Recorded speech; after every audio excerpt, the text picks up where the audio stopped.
اعوذ باللہ من الشیطان الرجیم بسم اللہ الرحمن الرحیم السلام علیکم۔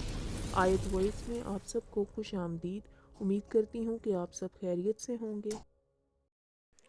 میرا ایک دوست راولپنڈی میں رہتا تھا۔ یہ دوست مجھ سے عمر میں سینئر بھی تھا، شادی شدہ بھی اور بال بچوں والا بھی۔ میں سردیوں کے دنوں میں اس سے ملاقات کے لیے راولپنڈی آ گیا۔ ہمارا پروگرام تھا ہم دونوں چند دن راولپنڈی رہیں گے، اس کے بعد برف باری دیکھنے کے لیے مری چلے جائیں گے اور میں ایک ہفتہ گزار کر واپس بہاولپور آ جاؤں گا۔ میں 10 گھنٹے کے طویل سفر کے بعد شام کے وقت راولپنڈی پہنچا۔ شہر شدید سردی کی لپیٹ میں تھا۔ میں رکشے لے کر دوست کے گھر پہنچ گیا۔ اس نے دروازے پر میرا استقبال کیا۔ میں گرم جوشی سے اس سے لپٹ گیا۔ وہ بھی مجھے گلے ملا، لیکن میں نے محسوس کیا اس کے معنقے میں گرم جوشی نہیں۔ وہ مجھے اپنی بیٹھک میں لے گیا۔ اس نے چائے کا بندوبست کیا اور میرے سامنے بیٹھ گیا۔ میں اس سے بلا تکان گفتگو کرتا رہا، مگر وہ گفتگو میں میرا ساتھ نہیں دے رہا تھا۔ وہ بات چیت کے دوران کھو جاتا تھا۔ میں اس کی غیر حاضر دماغی پر خاموش ہو جاتا تو اسے بڑی دیر تک میری چاپ کا اندازہ نہیں ہوتا تھا۔ اس نے میرے سفر کے بارے میں بھی نہیں پوچھا۔ میرے لیے اس کا یہ ٹھنڈا رویہ پریشان کن تھا۔ میری پریشانی اس وقت مزید بڑھ گئی جب اس نے مجھ سے پوچھا، آپ خیریت سے راولپنڈی آئے ہیں؟ میرے لیے اس کا یہ سوال بم ثابت ہوا، کیونکہ میں اس کی دعوت پر راولپنڈی آیا تھا۔ میں نے حیرت سے اس کی طرف دیکھا۔ اس نے دوسرا سوال پوچھا، آپ کتنے دن راولپنڈی میں ہیں اور کہاں رہیں گے؟ میری پریشانی انتہا کو چھونے لگی، کیونکہ میں اس کے گھر ٹھہرنے کے لیے آیا تھا۔ میرا سامان تک اس کے ڈرائنگ روم میں پڑا تھا۔ میں پریشانی کے عالم میں اسے دیکھتا رہا اور وہ کھوئے ہوئے انداز میں مجھے گھورتا رہا۔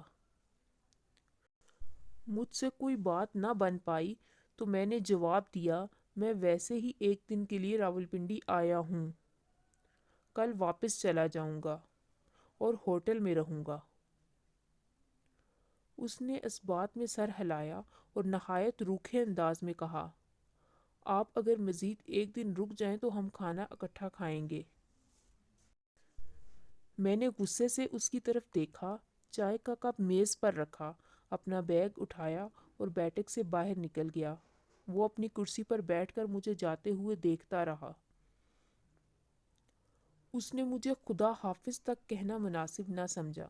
میں شدید غصے میں تھا۔ میں وہاں سے مری روڈ پر آیا، وہاں سستا سا ہوٹل لیا، نیند کی گولی کھائی اور گہری نیند سو گیا۔ میں اگلے دن بہاولپور واپس آ گیا، مگر مجھے دوست کے رویے نے اندر سے بری طرح توڑ دیا۔ میں اس شخص کو دنیا کا بدتمیز ترین، غیر مہذب ترین اور مطلبی سمجھنے لگا۔ میں اپنے آپ کو بے وقوف بھی سمجھتا تھا اور اس بے وقوفی پر اپنے اوپر لعن طعن بھی کرتا تھا۔ میں 2-2.5 سال تک اپنے ملنے والوں کو یہ واقعہ سناتا رہا اور لوگ مجھ سے ہمدردی اور اس شخص سے نفرت کرتے رہے۔ آپ بھی اگر اس صورتحال کا تجزیہ کریں تو آپ کو بھی مجھ سے ہمدردی اور اس شخص سے نفرت ہو جائے گی۔ میں طویل عرصے تک اپنے دل میں اس دوست کے خلاف نفرت پالے پھرتا رہا، لیکن پھر اس نفرت کا عجیب ڈراپ سین ہوا۔ میں یونیورسٹی سے فارغ ہو کر صحافت میں آ گیا اور ایک دن وہ دوست ہمارے ایک مشترکہ دوست کے ساتھ میرے دفتر آ گیا۔ میں اسے دیکھتے ہی غصے سے ابل پڑا، مگر وہ میرے گلے لگا اور نرم آواز میں بولا، آپ اپنے غصے کو چند منٹ کے لیے سائڈ پر رکھ دو اور میری بات سنو۔ اگر تم اس کے باوجود مجھے غلط سمجھو تو پھر تم اپنی نفرت کا سلسلہ جاری رکھ لینا۔ میں نے غصے سے اس کی طرف دیکھا۔ وہ بولا، میں اپنے والدین کا اکلوتا بیٹا ہوں۔ میری 6 بہنیں تھیں۔ والدین نے میری شادی 20 سال کی عمر میں کر دی۔ میرے والدین پوتا چاہتے تھے، لیکن شاید اللہ کو منظور نہیں تھا۔ میرے ہاں اوپر تلے 3 بیٹیاں پیدا ہوئی، مگر میں مایوس نہ ہوا۔ میں اپنے والدین کی خواہش پوری کرنا چاہتا تھا۔ میں 25 سال کی عمر میں چوتھی بار باپ بن گیا۔ اللہ تعالیٰ نے مجھے اولاد نرینہ سے نوازا، میرا پورا خاندان خوش ہو گیا۔ میرا بیٹا خاندان بھر کی گود میں پل کر 2 سال کا ہوا، لیکن پھر اسے تیز بخار ہوا اور وہ میری گود میں بیٹھا بیٹھا فوت ہو گیا۔ میرے پورے خاندان کی جان نکل گئی۔ وہ خاموش ہوا اور میری طرف دیکھنے لگا۔ میرا غصہ ہمدردی میں بدلنے لگا۔ اس نے پوچھا، آپ جانتے ہیں وہ بچہ کس دن فوت ہوا تھا؟ میں خاموشی سے اس کی طرف دیکھتا رہا۔ وہ بولا، وہ بچہ عین اس وقت فوت ہوا جب آپ رکشے سے اپنا سامان اتار رہے تھے۔ میری کن پٹی میں آگ لگ گئی۔ اس نے گفتگو کا سلسلہ جاری رکھا، میرے پاس اس وقت 2 آپشن تھے۔ میں آپ کو اپنے دکھ میں شریک کر لیتا، آپ بھی ہمارے ساتھ سوگوار ہو جاتے اور آپ کی چھٹیاں خراب ہو جاتی۔ دوسرا، میں آپ سے یہ خبر چھپا لیتا، آپ کو ہوٹل جانے پر مجبور کر دیتا۔ آپ مجھ سے وقتی طور پر ناراض ہو جاتے، لیکن آپ کی چھٹیاں اور وقت برباد نہ ہوتا۔ میں دوسرے آپشن میں چلا گیا۔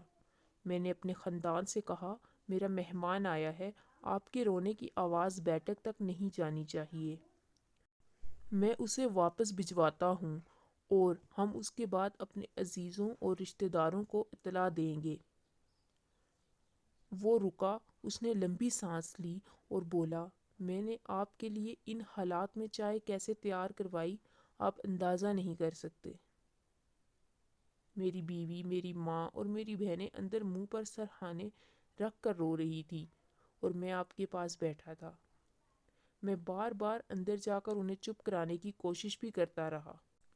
میں اس وقت گہرے صدمے میں تھا، چنانچہ مجھے آپ کی باتیں سمجھ نہیں آ رہی تھی۔ آپ جب ناراض ہوئے اور آپ نے اپنا سامان اٹھایا تو میری ٹانگیں بے جان ہو گئی۔ میں آپ کے ساتھ اٹھ کر باہر تک نہ جا سکا۔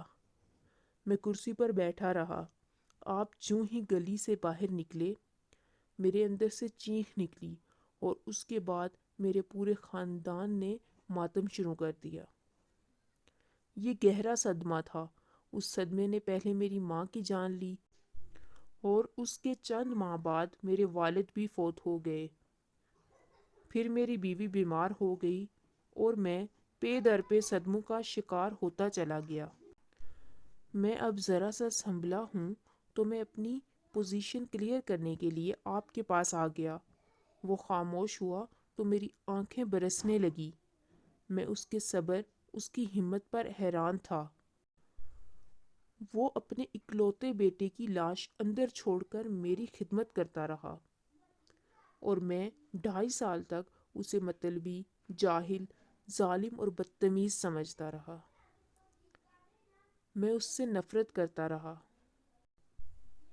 ہم دوسروں کے بارے میں اتنی دیر میں رائے قائم کر لیتے ہیں جتنی دیر میں مرغی کا انڈا بھی بوائل نہیں ہوتا۔